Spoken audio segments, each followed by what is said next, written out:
आदाब, मुंसिफ टीवी में आपका इस्तकबाल है। मुंसिफ जोहार की खबरों के साथ मैं हूं माहिरा गौहर। देखेंगे तमाम बड़ी खबरें। आगाज करेंगे हेडलाइंस के साथ। सुर्खियों को पेश करने में ताउन किया है डॉक्टर ऑर्थो ऑयल के साथ साथ डॉक्टर ऑर्थो कैप्सूल्स साथ लेना ना भूलें। लोक भवन में रात्रि भोज का हुआ आयोजन। सीएम हेमंत सोरेन सहित कई विधायक और मंत्रियों ने की शिरकत।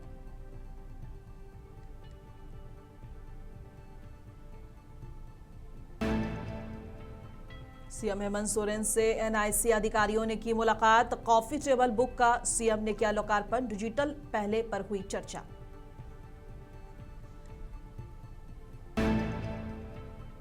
रांची में किसान मेला 2026 के समापन समारोह में शामिल हुए राज्यपाल। वैज्ञानिकों और किसानों के सहयोग पर दिया जोर।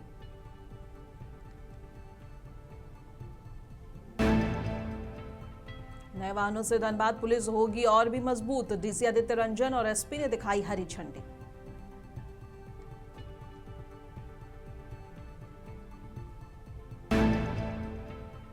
ईद उल फित्र और आगामी त्योहारों को लेकर हजारीबाग प्रशासन हुआ अलर्ट। शांति समिति की बैठक कर दिए गए कई अहम निर्देश।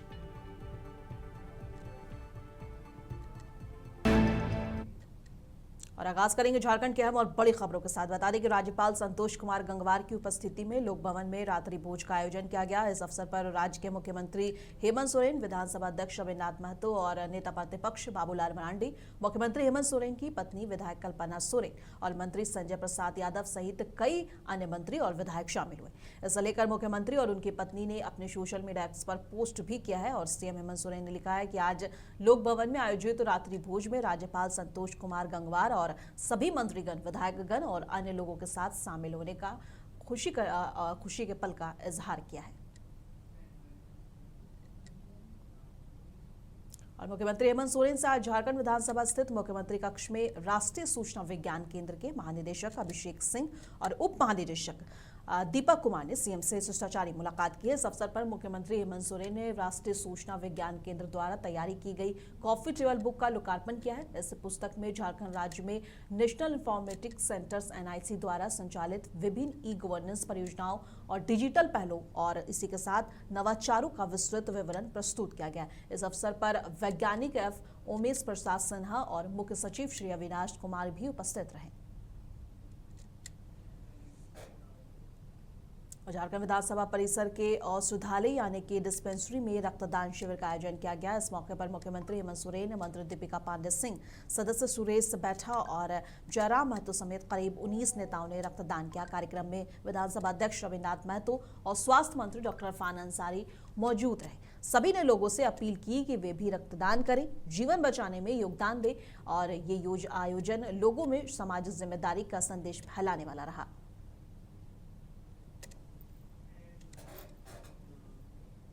और रांची स्थित बिरसा कृषि विश्वविद्यालय में आयोजित एग्रोटेक किसान मेला 2026 के समापन समारोह में राज्यपाल संतोष कुमार गंगवार ने कृषि अनुसंधान को सीधे किसानों तक पहुंचाने का आवश्यकता पर बल दिया। राज्यपाल ने कहा कि कृषि विश्वविद्यालयों की जिम्मेदारी केवल प्रयोगशालाओं तक सीमित नहीं होनी चाहिए, बल्कि शोध के परिणामों के खेतों में लागू कराने की दिशा में भी सक्रिय भूमिका निभानी चाहिए।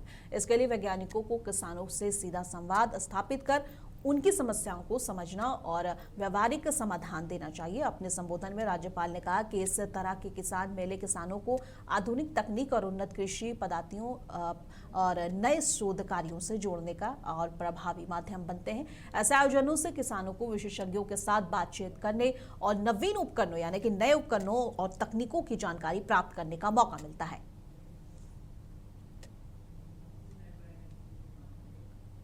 और झारखंड विधानसभा का पंचम बजट सत्र लगातार जारी है। आज भी सदन में सवाल जवाब का सिलसिला चला और डाल्टेनगंज विधायक आलोक कुमार ने अपने क्षेत्र से जुड़े मुद्दों को सदन में उठाया। नगर विकास मंत्री सुधीर कुमार ने विधायक के सवाल का जवाब दिया। इससे विधानसभा में क्षेत्रीय विकास और जनता की समस्याओं पर चर्चा का मौका मिला। माननीय अध्यक्ष महोदय, मेरा सवाल पथ निर्माण विभाग से जुड़ा हुआ महोदय। उत्तर प्राप्त है जिससे हम कहा तो संतुष्ट नहीं है महोदय। मेरा सवाल है कि जब 2007 बैच में सभी सहायक अभियंता के नियुक्ति के आधार पर अवधि के पदस्थापन निर्माण प्रतीक्षा मानकर वेतन भुगतान किया गया था। वर्ष 2022 में नियुक्ति सभी सहायक अभियंताओं को 6 माह का वेतन नहीं दिया गया। क्या सरकार पथ निर्माण में जो कार्य कर रहे हैं उन अधिकारियों को वेतन देने के काम करेगी जो एसटीओ के पद पर है? मैं सरकार से जवाब चाहते हैं। विभाग ने बड़ा स्पष्ट उत्तर दिया है, पता नहीं माननीय सदस्य ने उसको पढ़ा है कि नहीं। विभाग स्पष्ट रूप से ये लिखता है कि वर्ष 2022 में नियुक्त सहायक अभियंताओं को उनके प्रथम योगदान की तिथि से प्रभार ग्रहण करने की तिथि की अनिवार्य प्रतीक्षा अवधि के विनिमय एवं वेतनादि के भुगतान की कार्रवाई प्रक्रियाधीन है। अब इसके बाद क्या जानना चाहते हैं? ठीक है अध्यक्ष महोदय, अगर सरकार की इच्छा है तो इसमें हमको उत्तर से हम संतुष्ट है महोदय, क्योंकि उत्तर हमने देखा उसमें, क्योंकि मेरा भी इच्छा है, कुछ लोग हमारे पास भी आए थे, तो इच्छा है कि उन लोग को जल्द से जल्द अगर भुगतान किया जाए तो उन लोग को सहायता मिले महोदय। और गिरिडीह में नगर निगम के मेयर के बाद डिप्टी मेयर पद पर भी झारखंड मुक्ति मोर्चा का कब्जा हो गया। यहाँ डिप्टी मेयर के लिए झारखंड मुक्ति मोर्चा केंद्रीय समिति सदस्य सुमित कुमार और निर्विरोध चुने गए हैं। इससे पहले समाहरणालय में निर्वाचित मेयर और वार्ड पार्षद से उत्तरी छोटा नागपुर के आयुक्त मनोज कुमार ने शपथ दिलाई गई और यहाँ मेयर प्रमीला मेहरा के अलावा सभी 36 वार्ड पार्षदों ने पद और गोपनीयता की शपथ ली। इस दौरान डीसी रामनिवास यादव, उपनगर आयुक्त स्मिता कुमारी मौजूद रहीं। श्री सुमित कुमार जी का, तो वो निर्विरोध उप महापौर के लिए निर्वाचित घोषित किए जाते हैं। मैं स्मिता कुमारी निर्वाचित पदाधिकारी इसके द्वारा प्रमाणित करती हूँ कि मैंने दिनांक 16 मार्च 2026 को श्री सुमित कुमार, जो श्री शिव प्रकाश राम के पुत्र हैं और जो मोहल्ला BBC road, Bajrang Chowk, ward 16, शहर गिरिडीह, जिला गिरिडीह के निवासी हैं, को उप महापौर के रूप में 3 गिरिडीह नगर निगम वर्ग का नगर पालिका से जो अनारक्षित है, सम्यक रूपेण निर्विरोध निर्वाचित घोषित किया करती हूँ और उन्हें मैं यह प्रमाण पत्र दे रही हूँ। डीसी साहब, डीडीसी मैडम और एसडीएम साहब और एसडी साहब, यादव साहब और हमारे साथ हमारे भाई उप महापौर जो अभी चयनित हुए और जितने यहाँ पे आप सभी वार्ड पार्षद हैं और जितने यहाँ पे आप सभी मीडिया बंधुगण हैं, आप सभी को ढेर सारी हार्दिक अभिनंदन है। पार्षद और मेयर के शपथ ग्रहण के बाद उप महापौर का निर्वाचन भी संपन्न हो गया है और सारा प्रोसेस कंप्लीट हो गया है। मैं जिला उपायुक्त आप सभी पार्षदों को पुनः आपके निर्वाचन होने की और आगे आने वाले समय में आप लोग अच्छे से काम करें, इसके लिए शुभकामना देता हूं। साथ ही साथ मैं आपसे ये भी निवेदन करता हूं कि आप अब पूरे वार्ड के एक तरह से आप उसको लीड करेंगे, उसके ही आप सब कुछ हैं। वार्ड में आप लोग किसी के प्रति द्वेष नहीं रखेंगे, किसी ने मुझे वोट दिया, किसी ने नहीं दिया। कृपया आप वो सब चीज़ों से ऊपर उठकर आप डेवलपमेंट का काम गिरिडीह नगर निगम में करेंगे, मैं आशा रखता हूँ। और मैं जिला प्रशासन की ओर से आपको ये आश्वस्त करता हूँ कि आपका जो भी कभी कार्य होगा या विषय होगा, हमारा आपको पूर्णतः समर्थन रहेगा। और झारखंड सरकार द्वारा राज्य में विधि व्यवस्था को और मजबूत बनाने के उद्देश्य से सभी जिलों के पुलिस को नए वाहन उपलब्ध कराए गए हैं। इसी कड़ी में धनबाद पुलिस को भी 40 4 पहिया और 45 2 पहिया वाहन मिले हैं, जिसे विधिवत रूप से सभी थानों को सौंप दिया गया है। सोमवार को धनबाद पुलिस लाइन में आयोजित कार्यक्रम के दौरान इन सभी वाहनों की विधिवत पूजा अर्चना की गई। इसके बाद धनबाद के डीसी आदित्य रंजन और एसएसपी प्रभात कुमार ने संयुक्त रूप से हरी झंडी दिखाकर इन वाहनों को जिले के विभिन्न थानों के लिए रवाना कर दिया। इस मौके पर डीसी ने कहा कि नए वाहनों के मिलने से पुलिस की गश्ती व्यवस्था और भी मजबूत होगी और इससे अपराध नियंत्रण, त्वरित कार्रवाई और आम जनता की सुरक्षा सुनिश्चित करने में काफी मदद मिलेगी। देखिए, लॉ एंड ऑर्डर और पुलिस व्यवस्था में सुदृढ़ीकरण के मकसद से जो माननीय मुख्यमंत्री जी द्वारा रांची से फ्लैग ऑफ किया गया था। उसी कड़ी में 40 गाड़ियाँ धनबाद को मिली है। उसका आज हम लोगों ने सभी थानों को डिस्ट्रीब्यूशन किया। सभी थाने से संबंधित पदाधिकारी कर्मी आए थे, अपनी अपनी थाने की गाड़ी ले गए हैं। हम लोग कोशिश कर रहे हैं कि हमारा जो लोअर लेवल फंक्शनरी है, खासकर जो एकदम कटिंग एज पर है, जिस पर जो सरकार का मेन चेहरा है, गांव घर में देखिए डीसी एसपी ये सब बहुत कम लोग इंटरेक्ट कर पाते हैं, लेकिन गांव-गांव तक जो पहुंच है वो थानों की है। थाने हमारे सुदृढ़ होंगे, संवेदनशील होंगे, सरकार की भी छवि अच्छी होगी। इसी मकसद से ये डिस्ट्रीब्यूशन किया गया है और इसीलिए हम लोग सारी गाड़ियाँ थाने में ही इन्होंने दिया है। इसके लिए बहुत बहुत शुभकामना भी है और आगे भी जो कुछ कमियां रहेगी, कुछ और ज़रूरतें होंगी, हम लोग उसको पूरा करेंगे ताकि law and order point of view से या क्राइम कंट्रोल के पॉइंट ऑफ व्यू से जो बेस्ट प्रदर्शन हो सके पुलिसिंग का, वो धनबाद में देखें। और रामनवमी ईद और सरहुल को शांतिपूर्ण ढंग से संपन्न करने के लिए हजारीबाग जिला प्रशासन ने विभिन्न अखाड़ों और समाज के गणमान्य लोगों के साथ शांति समिति की बैठक की है। इस बैठक के दौरान विभिन्न अखाड़ों के सदस्यों के रामनवमी के दौरान उत्पन्न समस्या को लेकर जिला प्रशासन को अवगत कराया गया है और इस मौके पर एसपी अंजनी अंजन ने बताया कि सुरक्षा के लिए अतिरिक्त बल तैनात रहेंगे और जमा मस्जिद चौक समेत मुख्य प्रवेश द्वार पर निगरानी मंच बनाए जाएंगे। हाँ, देखिए अभी बहुत जल्दी ही सरहुल ईद और रामनवमी का त्यौहार आने वाला है। उसके लिए हजारीबाग पुलिस और प्रशासन ये ज्वाइंट टीम है, वो कम्प्लीटली तैयार है। और आप जैसे कि आपने बताया, हम लोग हर संवेदनशील जगहों पे मॉक ड्रिल कर रहे हैं। लगातार फ्लैग मार्च निकाला जा रहा है, लोगों के साथ बैठक भी किया जा रहा है। आज भी शांति समिति की जो बैठक थी, इसमें सभी लोगों के साथ हम लोगों ने डिस्कस किया जो भी इश्यूज थे, वो चाहे डिप्लॉयमेंट को लेके हो या हमारी तैयारियों को लेके हो या मेडिकल फैसिलिटी, रूट क्लियरेंस, सभी चीज़ों पर हम लोगों ने बात किया है और हम लोग पूरी तरह तैयार हैं। लोगों से भी यही अपील है कि शांतिपूर्वक हम लोग इसको।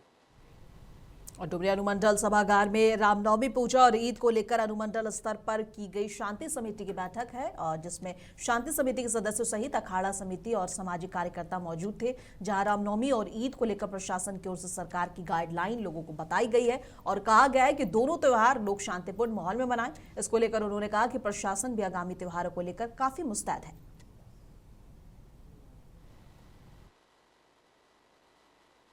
ईद और सरहुल को लेकर के आज डुमरिया अनुमंडल स्तरीय शांति समिति की बैठक की गई और इस बैठक में बहुत स्पष्ट निर्देश है कि बहुत अच्छे माहौल में हम लोगों को रामनवमी, ईद और सरहुल का त्यौहार मनाना है और इसके लेकर के जो गाइडलाइन से बहुत स्पष्ट तरीके से बता दिया गया है। सभी लोग रूट मार्ग का पालन करेंगे, जो उच्च ध्वनि के जो डीजे बजते हैं वो निषिद्ध रहेगा और इसके साथ जो है जो भी परंपरागत जो प्रक्रिया है वो सारी चीज़ जो है वो अपना सही तरीके से किया जाएगा और सभी लोगों से अपील किया गया कि पूरे उत्साह के साथ त्योहारों को मनाएं। त्यौहार को मनाने के क्रम में किसी भी तरह का अफवाह में ध्यान न दें, किसी भी तरह का जो है किसी के बहकावे में ना आए और जन सहयोग के साथ बहुत अच्छे तरीके से त्यौहार। सोशल मीडिया तो सर कुछ गाइडलाइन देखिए, सोशल मीडिया पर हमारे विभिन्न जो पुलिस पदाधिकारी, प्रशासनिक पदाधिकारी की पैनी नज़र है, हम लोग जुड़े हुए भी हैं। कहीं से भी अगर कुछ इस तरह का होता है तो हम लोग उसको अंकुश लगाने का काम करेंगे और लोगों से हम लोग यही आग्रह बार बार करते हैं कि सोशल मीडिया पर किसी भी तरह का कोई पोस्ट अगर आता है उस तरह का जो आपत्तिजनक है तो उस पर सीधे विश्वास ना करें, हमें खबर। और गिरिडीह पुलिस ने गुप्त सूचना के आधार पर एक कार से 970 बोतल अंग्रेजी शराब जब्त किया है और एक व्यक्ति को गिरफ्तार कर लिया गया है। गिरफ्तार आरोपी के बयान पर 4 लोगों को विरुद्ध प्राथमिकी दर्ज की गई है और उन लोगों की गिरफ्तारी के लिए भी छापेमारी की जा रही है। 3/26 को ये विश्वसनीय सूत्र से थाना प्रभारी को जानकारी मिली थी कि गिरिडीह से एक गाड़ी में शराब जा रही है, तो इसी क्रम में पूरी टीम जो है गिरिडीह की आरक्षी निरंजन राय, आरक्षी मुकेश कुमार और चौकीदार राहुल कुमार यादव के साथ ये थाना प्रभारी अपना एंटी क्राइम चेकिंग बलमरुआ के लगभग कर रहे थे। सूचना पाकर इन लोगों ने त्वरित कार्रवाई करते हुए एक गाड़ी को देखे तो उस स्थिति में वो गाड़ी का पीछा करते करते ये कोई जंगल है बलमरुआ से आगे, ये कोई दुलियाक्रम जंगल है, वहाँ गाड़ी को छोड़ दिया और भाग गया। तो इसकी ऐसी घटना एक क्रम इस तरह की है कि ये गाड़ी, जहाँ तक इससे पूछताछ करने पर पता चला कि इसका जो गाड़ी का मालिक है,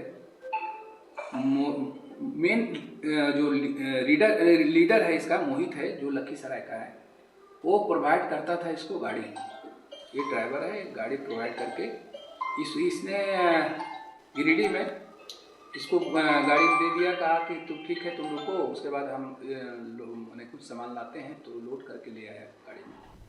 और दुमका के शिकारीपाड़ा के श्यामपुर प्राथमिक विद्यालय में रसोई घर का गैस सिलेंडर अचानक से आग पकड़ गया और शिक्षकों ने सजगता दिखाते हुए सभी बच्चों को सुरक्षित बाहर निकाला। क्षेत्रीय सीओ कपिल देव ठाकुर और उनके गार्ड की मदद से आग पर काबू पाया गया। रसोईया हल्के जख्मों के साथ सुरक्षित रही। अधिकारियों ने बताया कि भविष्य में ऐसी घटनाओं से बचने के लिए स्कूलों में सुरक्षा दिशा निर्देश सख्ती से लागू किए जाएंगे।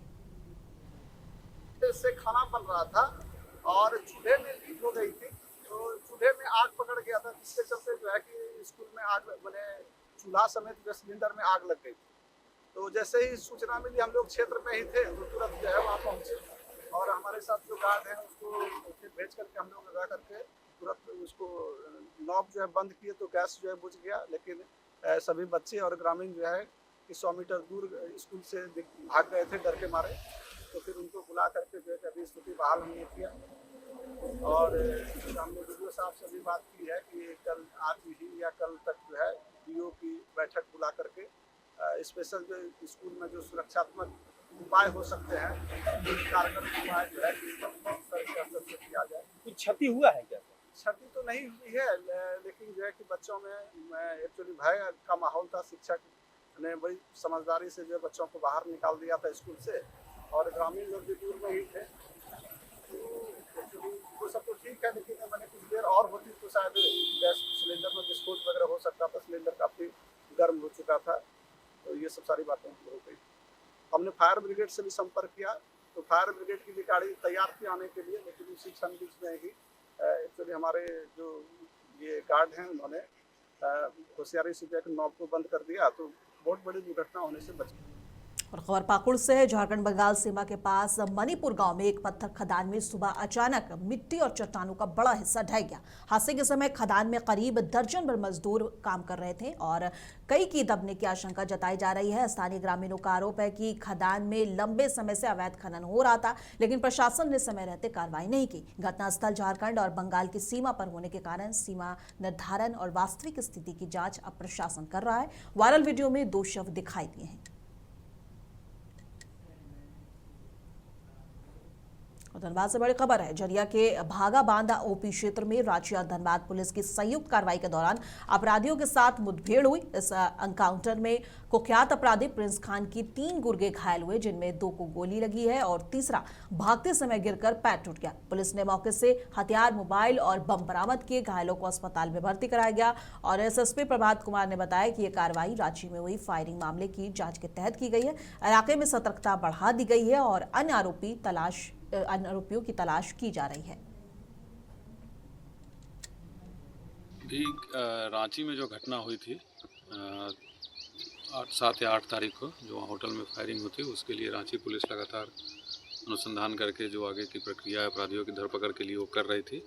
उसी क्रम में रांची पुलिस कल धनबाद आई थी। धनबाद पुलिस में उनको कोई सूचना थी, तो लोकल पुलिस से उन्होंने सहयोग मांगा। फिर यहाँ से एक टीम बनाया गया और दोनों जिला के पुलिस के टीम के द्वारा ऑपरेशन जारी किया गया। उसी में आप देख रहे हैं जो भागा बांध ओपी का क्षेत्र है, यहाँ एक हाइडआउट है जहाँ कुछ क्रिमिनल्स के छुपे होने की सूचना मिली थी। उसी पे दोनों टीम यहाँ आई। दोनों टीम जब आई तो उसके बाद फायरिंग हुई। फायरिंग में फिर क्रॉस फायरिंग हुई और जवाबी कार्रवाई में अभी तक की जो सूचना है उसमें 2 लोगों को गोली लगी है और गोली लगने से घायल हैं। और एक है, जैसा आप देख रहे हैं, खंडहरनुमा मकान है जी, तो इससे कूद के भागने के क्रम में एक अपराधी का पैर टूटा है। तो 3 इंजर्ड हैं और अभी यहाँ से 3 और अपराधी की भागने की भी सूचना है, लेकिन उसका सत्यापन अभी नहीं हुआ है क्योंकि वो कौन भागा है, कैसे भागा है, वो पूछताछ का विषय है। तो अभी तक फ़िलहाल इतना ही है। और ये सब जो हैं, ये प्राइमरी लेवल पे जो अभी पता चला है उसमें ये सारे के सारे लोग जो प्रिंस खान के गुर्गे हैं, इसमें अभी तक जो नाम स्पष्ट हुआ है इंजर्ड लोगों का वो है अमन सिंह उर्फ कुबेर। और चतरा में माह रमजान के मौके पर सदर एसडीपीओ शाह डीडब्ल्यूओ मोहम्मद जहूर आलम के आवास पर दावत इफ्तार का आयोजन किया गया। इफ्तार में सभी धर्मों और समुदाय के लोगों ने शिरकत किया और संयुक्त रूप से देश प्रदेश में अमन, चैन, शांति और भाईचारे की दुआ मांगी गई। इफ्तार में विधायक चतरा के लोजपा विधायक जनार्दन पासवान, पूर्व मंत्री सत्यानंद भोक्ता, डीसी कीर्तिश्री जी और एसपी सुमित कुमार अग्रवाल और नगर परिषद अध्यक्ष अताउर रहमान उर्फ बाबू भाई सहित कई पदाधिकारी और रोजदार लोग शामिल रहे। इफ्तार में पहुंचे लोगों का पारंपरिक टोपी पहनाकर और खुशबू लगाकर खुद एसडीओ ने स्वागत किया।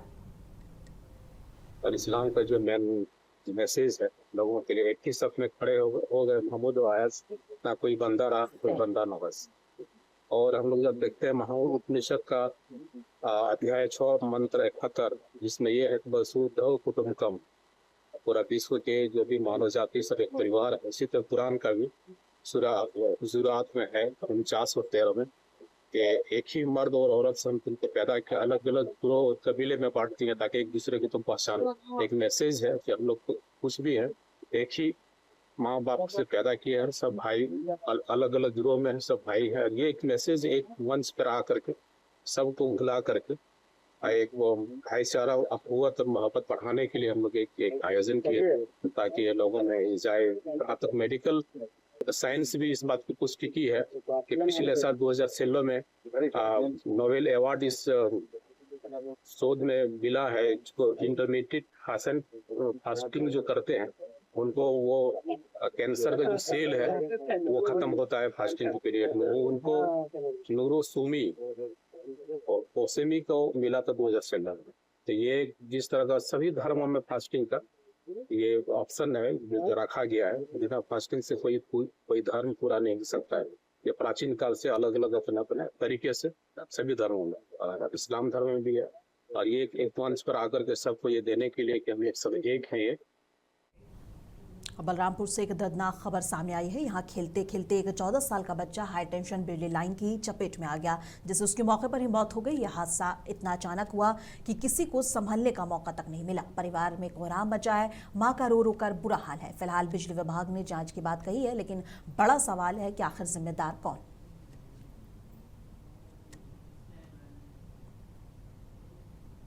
और खबर कासगंज से है कि बता दें कि जहां मथुरा बरेली हाईवे पर एक गैस से भरा टैंकर अचानक अनियंत्रित होकर पलट गया।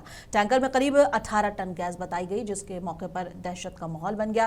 एहतियातन पुलिस ने दोनों तरफ का ट्रैफिकिंग तुरंत बंद करा दिया और पूरे इलाके को सील कर दिया गया। राहत की बात यह रही कि इस हादसे से किसी को हताहत होने की खबर नहीं है। मौके पर प्रशासन, फायर ब्रिगेड और गैस सेफ्टी टीम मौजूद है और सिचुएशन को कंट्रोल करने में और संभालने में लगी हुई है। फिलहाल हालात काबू में है, लेकिन उस पूरे एरिया में हाई अलर्ट जारी कर दिया गया है। मैं गुजरात से जा रहा था बरेली अपने प्लांट, और ये साइड किनारा अभी रोड आप भी देख ही रहे हैं कैसा है। उसके वजह से रेता था, रेता के वजह से खींच लेगा गाड़ी, नाली गटर जैसा है उसमें पलटी मार गया। क्या गैस लीकेज हो रही है? और रोटर गैस से हाँ लीकेज हो रही है थोड़ा। कितने घंटे होने जा रहे हैं पलटे? 1 घंटे हो गया। अब तक कोई अधिकारी तो अब सब आपके सामने ही है। आज दिनांक 16/3/26 को कासगंज थाना को सूचना मिली कि वहाँ दोपहर में करीब 12 बजे एक बीपीसीएल का एलपीजी का टैंकर पलट गया है ग्राम कातौर के पास। तत्काल मौके पे पुलिस पहुंची और फायर सर्विस की गाड़ियां पहुंची। एलपीजी का टैंकर होने के कारण तत्काल एक्सपर्ट्स की 4 लोगों की टीम भी मौके पे बुलाई गई है। वहाँ पे 4 हाइड्रा लगे हुए हैं जो रेस्क्यू का कार्य कर रहे हैं। मौके पर शांति व्यवस्था कायम। मुंसिफ जोहार की खबरों में बस इतना ही। कल फिर मिलेंगे इसी वक्त, तब तक के लिए देश दुनिया की तमाम खबरों के लिए बने रहें मुंसिफ टीवी के साथ।